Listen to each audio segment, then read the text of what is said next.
안녕하세요. 반갑습니다. 행복 희망 교회입니다.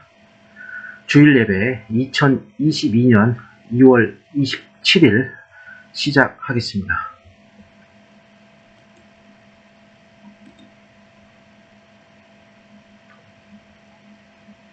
사도신경으로 신앙 고백하시겠습니다. 나는 전능하신 아버지 하나님, 천지의 창조주를 믿습니다. 나는 그 유일하신 아들, 우리 주 예수 그리스도를 믿습니다.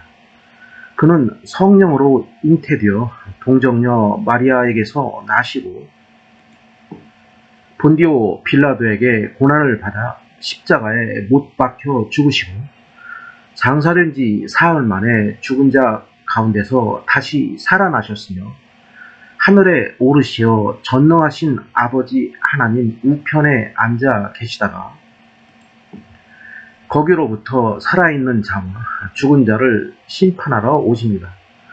나는 성령을 믿으며 거룩한 공교회와 성도의 교제와 죄를 용서받는 것과 몸의 부활과 영생을 믿습니다. 아멘.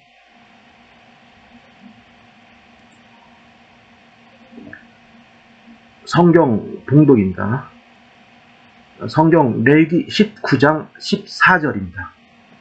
너는 귀먹은 자를 저주하지 말며 맹인 앞에 장애물을 놓지 말고 내 하나님을 경외하라. 나는 여호와이니라.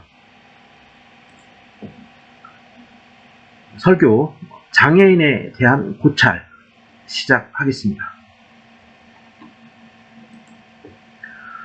본 설교는 장애인 및 장애인 가족의 자살 생각과 자살 시도 경험에 대한 질적 연구, 장애인 복지 연구 2019년 서원선, 서우경, 이소원 자료를 바탕으로 준비하였습니다.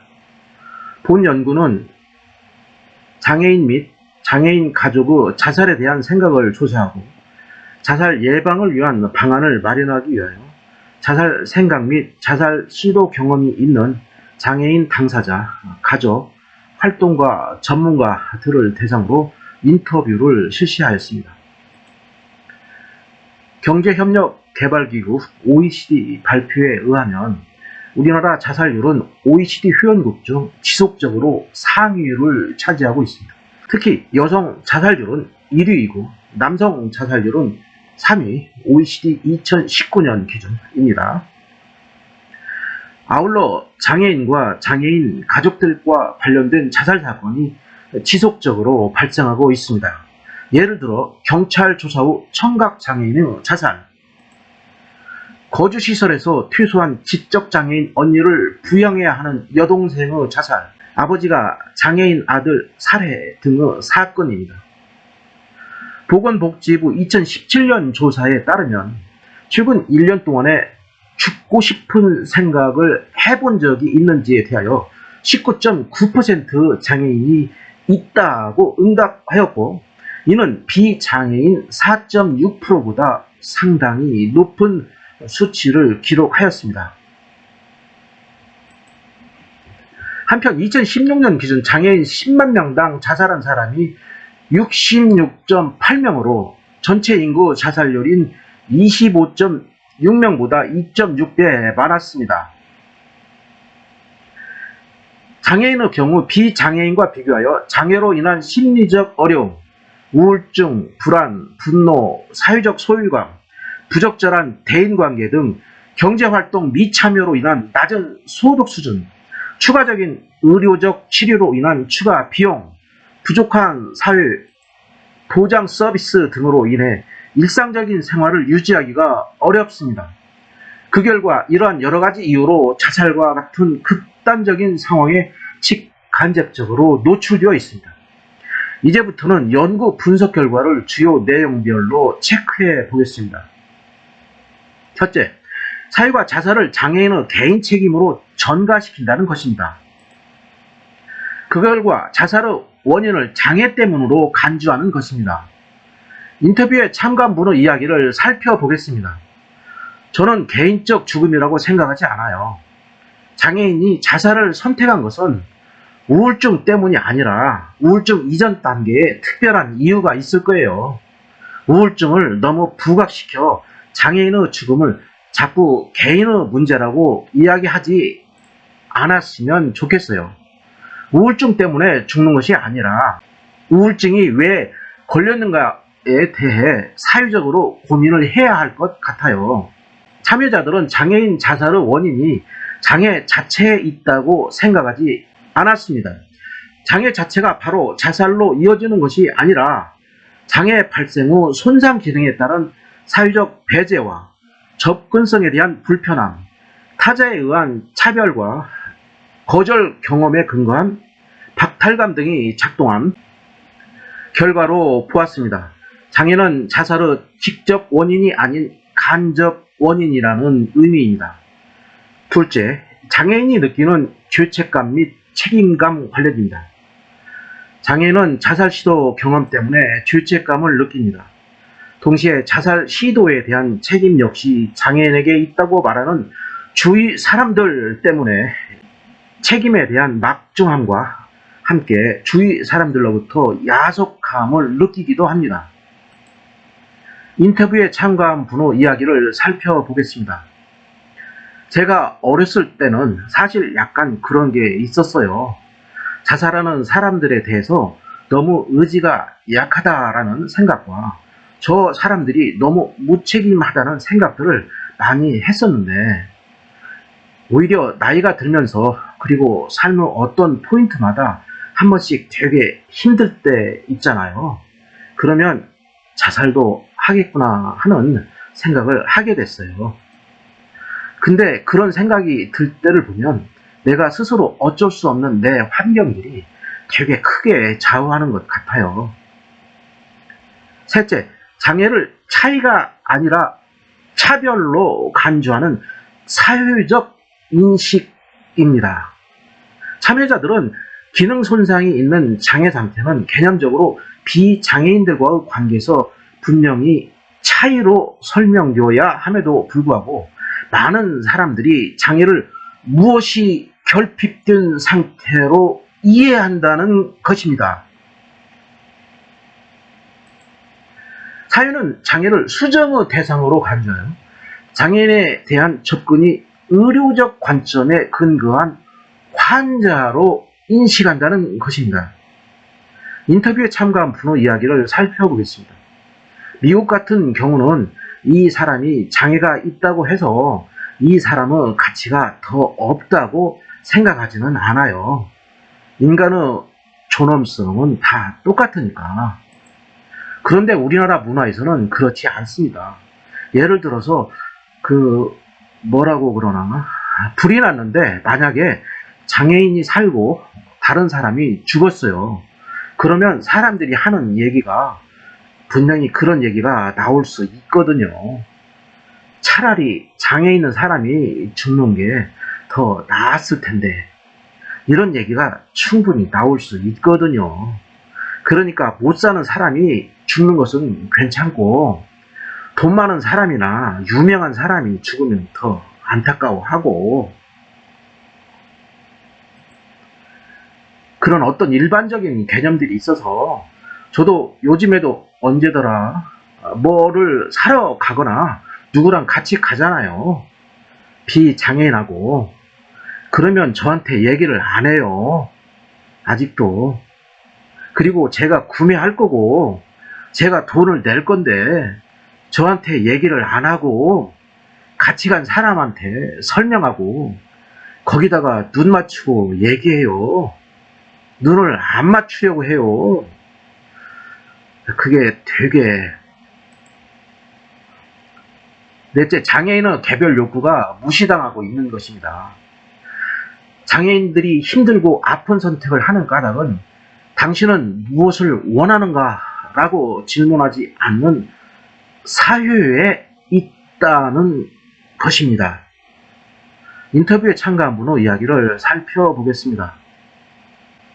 여러 할 수 있는 것도 있잖아요. 저희들도 뭐 할 수 있는 여가나 취미 같은 것도 좀 할 수 있는, 남들이 하는 것만 하는 것보다는 개인적으로 생각하는 것도 있을 것 아니에요. 일반인이 할 수 있는 것을 물론 다 할 수는 없겠지만 어느 정도 해야지 장애인들도 즐겁지 않을까 생각합니다. 나의 장애의 기능과 장애 상태를 고려한 취미생활, 내 마음속에 품고 있는 욕구와 관련된 어떤 취미 생활들을 할 수 있도록 해달라는 거. 다섯째, 장애에 대한 부정적인 인식입니다. 장애인을 수평적 관점에서 바라보는 것이 아니고 동정이 내재된 수직적 감정선에서 바라보고 있다는 것입니다. 평등한 위치에서 장애 관점이 구성된 것이 아니라 불쌍하고 불행한 사람에 대한 심리 상태와 태도가 녹아 있다는 것입니다.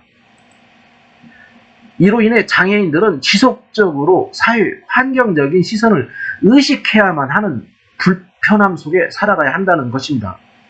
인터뷰에 참가한 문호 이야기를 살펴보겠습니다. 장애에 대한 생각은 나라마다 문화마다 다르다고 들었어요. 외국에서는 장애를 다양성으로 이해하지 비정상이나 문제거리로 이해하는 경우는 적다고 하더라고요. 그런데 우리는 장애하면 정상이 아닌 이상한, 다들 꺼려하는 이런 식으로 생각하는 경향이 많아요. 여섯째, 생산성을 중시하는 사회 속에서 느끼는 좌절감입니다. 장애인이 죽음을 선택했던 아픈 경험을 뒤로 하고 세상의 중심에 서고자 했던 것은 엄청난 노력이었습니다. 자신의 욕구를 점검하고 잘할 수 있는 것을 발견하고 스스로 그 가능성을 찾아 사유를 찾아갔던 것입니다. 그러나 참여자들이 노동시장, 지역사회, 삶의 다양한 활동 현장들을 찾아갔을 때 그들은 생산성, 스피드 등 기능 중심적인 사유와 직면하게 됩니다.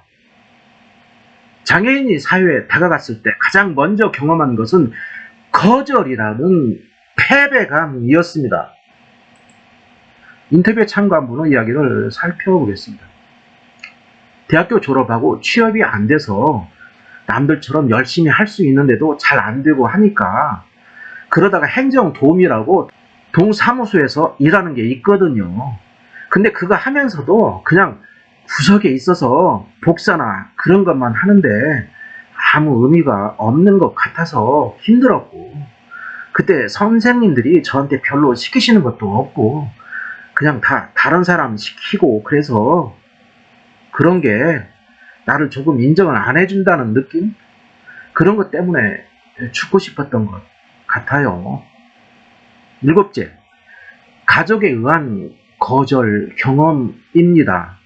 사회가 장애를 바라보는 시선과 가족이 자신을 바라보는 시선이 거의 동일하다는 것을 발견한 순간 더 큰 실망감과 좌절감을 경험하였습니다.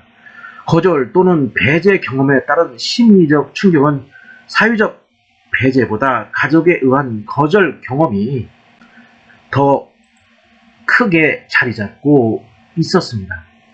인터뷰에 참가한 분의 이야기를 살펴보겠습니다.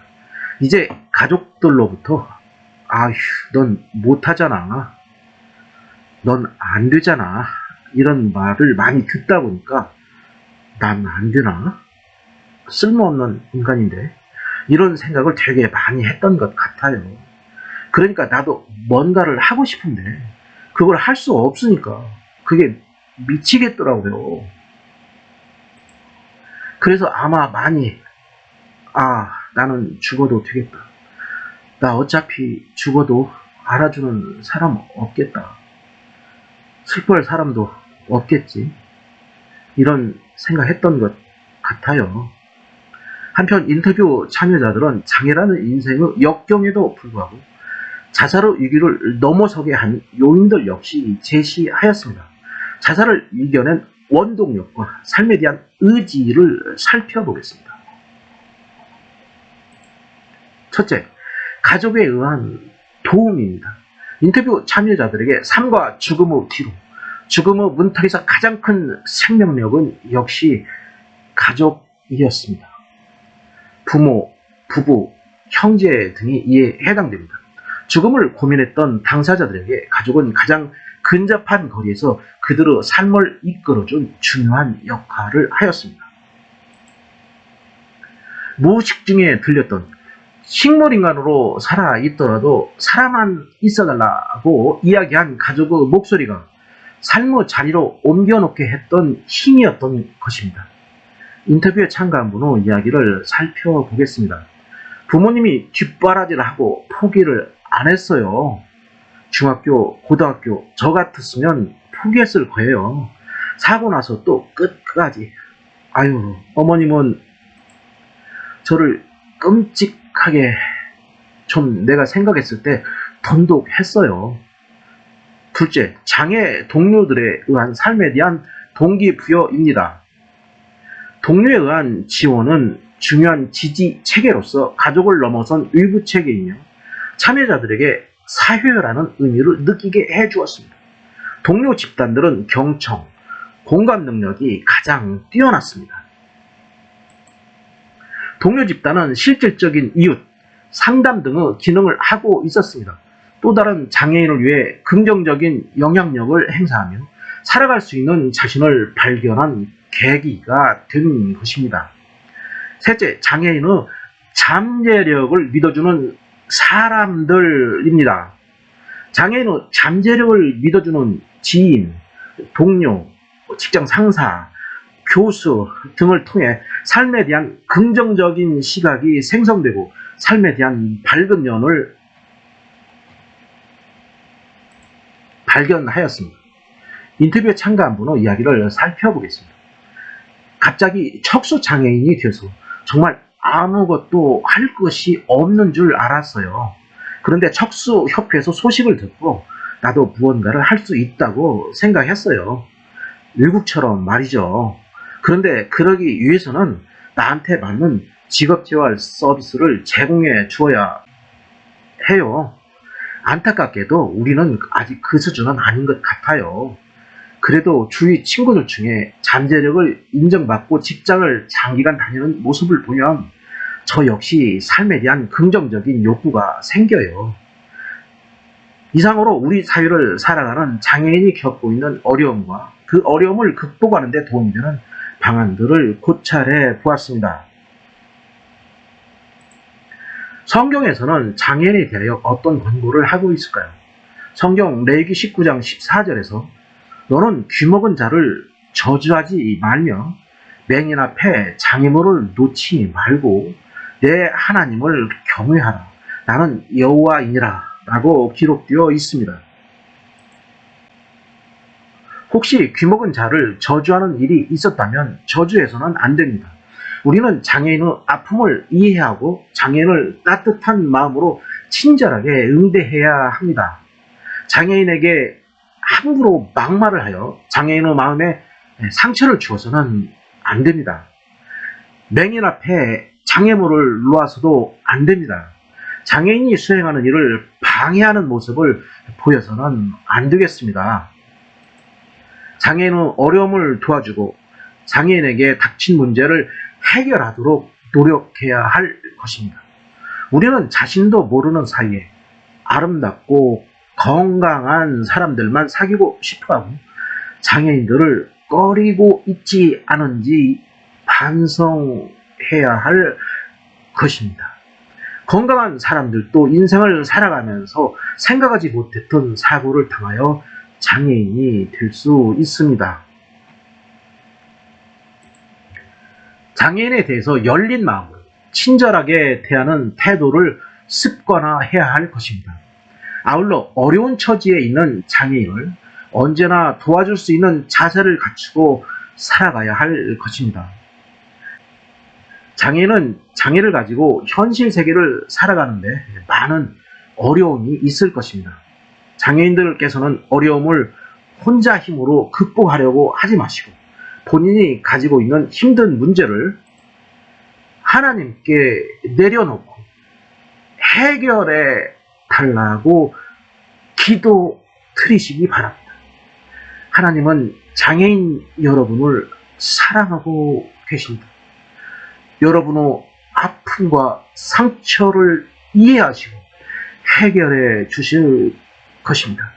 기독교 신앙인은 장애인을 따뜻한 마음가짐으로 보살피는 이웃 사랑의 정신을 실천하는 삶을 살아가야 합니다.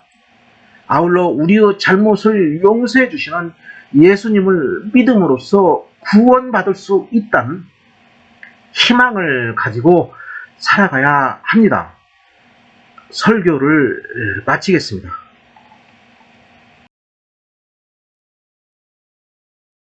사랑이 많으신 하나님, 오늘 이 예배를 드리는 분들, 세상에서 열심히 살면서 최선을 다해서 일을 하시다가 오늘 이 예배를 참석하셨습니다. 참석하신 모든 분들 말하지 못할 여러 가지 사정이 있을 것입니다. 건강이 어려워서, 건강이 악화되어서 힘드신 분도 있을 것입니다. 직장 생활에서 여러 가지 어려움을 겪는 분들도 있을 것입니다. 여러 가지 사업 추진이 잘 안 되고 많은 일 추진 과정에서 어려움이 생기고 많은 분들과 갈등하고 부딪히고 힘들어하고 그렇게 고민하며 여러 가지 어려움을 겪고 있을 것입니다. 또 실업 문제도 있을 것입니다. 직장을 취직하고 싶지만 취직이 안 돼서 실업자로서 여러 가지 어려운 고난을 시간을 보내고 있는 분들도 있을 것입니다. 그 외에도 저희들이 알지 못하는 많은 어려움이 있습니다. 그 어려움을 예배에 참석하신 모든 분들 어려움을 내려놓고 열심히 기도하게 해주시고 하나님께서는 그 기도를 다 응답해 주시리라 믿습니다. 어렵고 힘들지만 하나님을 믿고 모든 것을 내려놓고 열심히 기도하게 해주시고 그 기도를 다 응답하셔서 그들에게 용기를 주시고 희망을 주시고 강함을 주십시오. 현실을 헤쳐나갈 수 있는 강력한 힘과 지혜를 주십시오. 저희들은 인간으로서 부족합니다. 많은 지혜가 있다고 하지만 굉장히 어리석은 경우가 많고 열심히 노력한다고 하지만 많은 허점이 있습니다. 저희들이 알지 못하는 지혜와 저희들이 알지 못하는 좋은 길을 안내해 주셔서 저희들에게 모든 문제를 해결할 수 있는 용기와 지혜를 주시고 힘을 주십시오. 혼자 해결하지 않고 모든 문제를 하나님께 내어 맡기고 항상 열심히 기도하면서 살아가게 도와주십시오. 그리하여 현실 세계에서는 항상 행복하게 살아가고 또 예수님을 믿음으로써 예수 그리스도의 모든 것을 믿고 의지함으로써 주님께서 저희들 문제를 해결해 주실 것이고 저희는 믿음으로써 구원을 받고 그 구원을 받아서 천국에 갈 수 있다는 희망의 확신을 가지고 살아가게 도와주십시오. 그래서 살아가는 이 세상에서 현실 세계에서는 행복하고 다가오는 장차의 세계에서 천국에 간다는 희망의 확신을 가지고 살아갈 수 있게 해주십시오. 저희들은 많이 부족하지만 오직 하나님만 믿고 모든 것을 내려놓고 열심히 기도하면서 하루하루를 행복하고 즐겁게 살아가겠습니다. 이 모든 것을 저희를 구원하여 주신 우리 주 예수 그리스도 이름으로 간절히 기도드렸습니다. 아멘. 지금은 주 예수 그리스도의 은혜와 하나님의 사랑과 성령의 교통하심이 이 예배를 드리는 모든 분들에게 항상 있을 것입니다.